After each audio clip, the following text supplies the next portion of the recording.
Organizing your closet may seem like a daunting task, but the benefit you get at the end is completely worth it. Recently, I successfully decluttered my side of my bedroom closet. Then organizing it was the next step. Now I just love seeing the space clutter-free. Each item is intentionally stored, and my closet finally gives me those feelings of calm that I've been yearning for so long. Today, I'm showing you how I organized my closet and the 8 simple tips that I use to do that. No matter the size and no matter what you have in yours, I think you'll find all of these tips really helpful. So let's get right into it.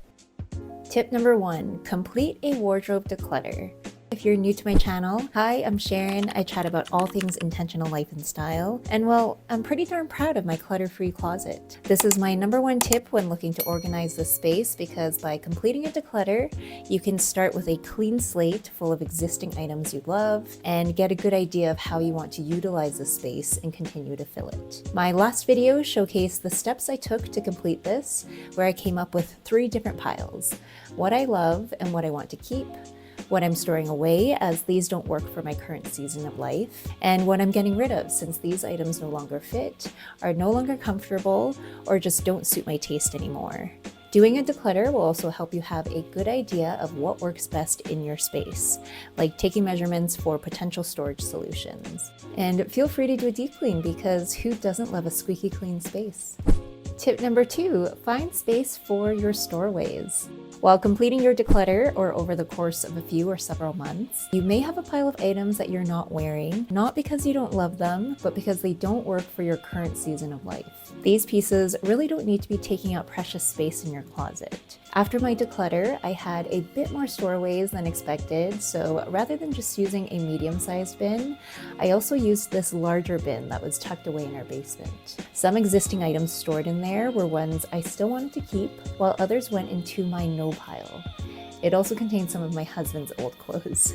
At first, I just started tossing things in there, but then realized it'd be better to store similar items together, like grouping knitwear and other fall-winter pieces together.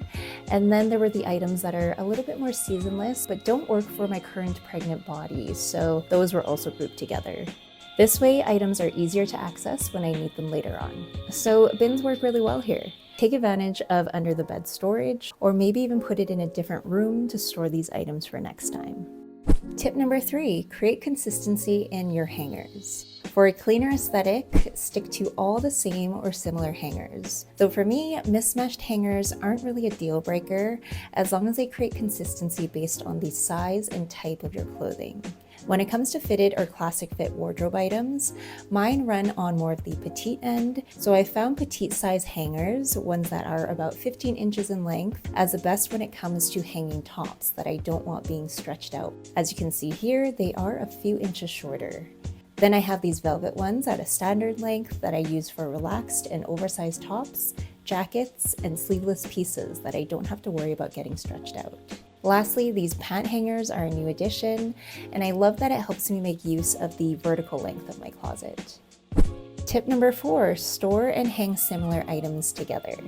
By organizing pieces based on type, this can help reduce decision fatigue or even time spent looking for a particular item, since it's already stored intentionally. I also like to consider efficient use of space, like placing items I always reach for in easy-to-reach places. This is why I've placed my essential t-shirts and tank tops on the bottom rack, and the top rack is where I'll hang my longer button-ups and other layering pieces. My lightweight knitwear and jeans will sit in the cubbies at eye level, since I'll also reach for those more as it warms up, while my thicker knitwear will sit in the bottom cubbies. I like to use drawers or cabinets for items that are less pleasing to the eyes, like my loungewear, so that my other clothes can shine through at the forefront of my closet. Tip number 5, store items in a way to make them last.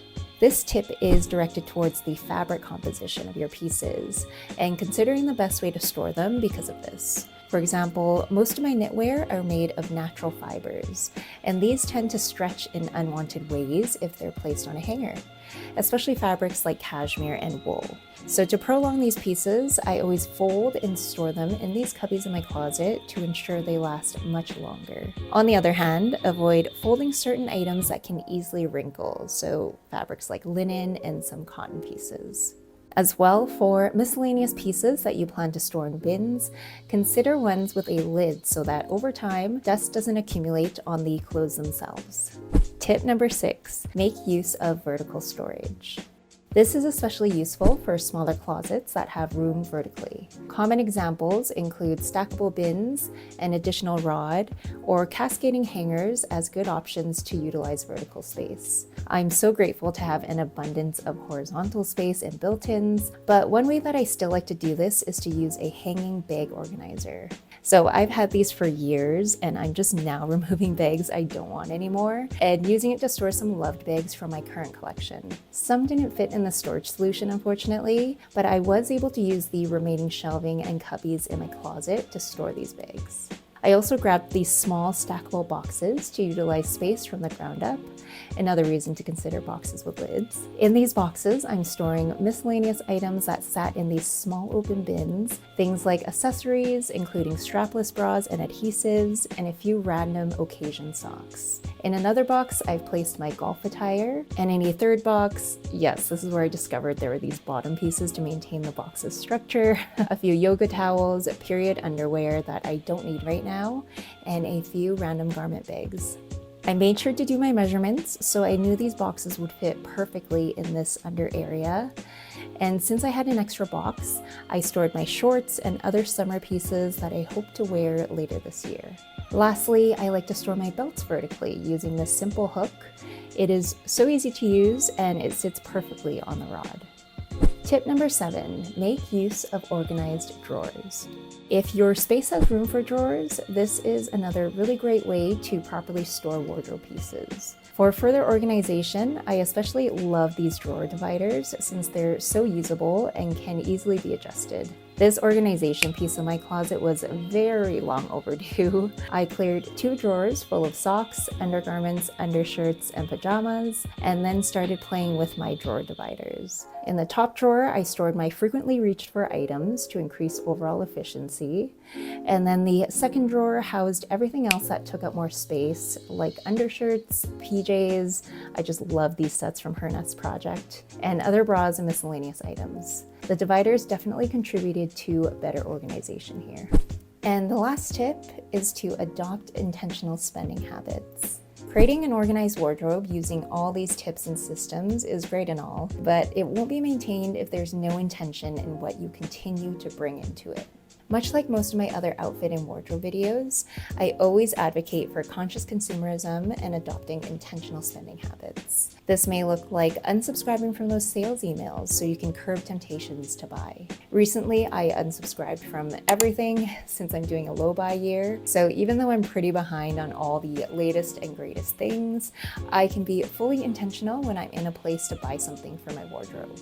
Another way to do this is to create a wish list. So anytime you're tempted to buy something, place that on a wish list and revisit that later. 9 times out of 10, you probably won't want it anymore. And if you do, it'll be more worth it when it comes time to make that purchase. Also, just play dress up with what you already have.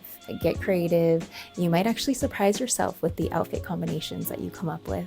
And ultimately, by adopting intentional practices, you'll prevent a buildup of that no pile, leading to less waste and less clutter overall. So there we have it. Those are the 8 simple tips. I promise if you implement these, you'll have the organized closet of your dreams. Let me know down in the comments if you have any more organizational tips. Thank you so much for watching. Please consider subscribing and give this video a thumbs up. It would really help my channel. I will see you at the next one.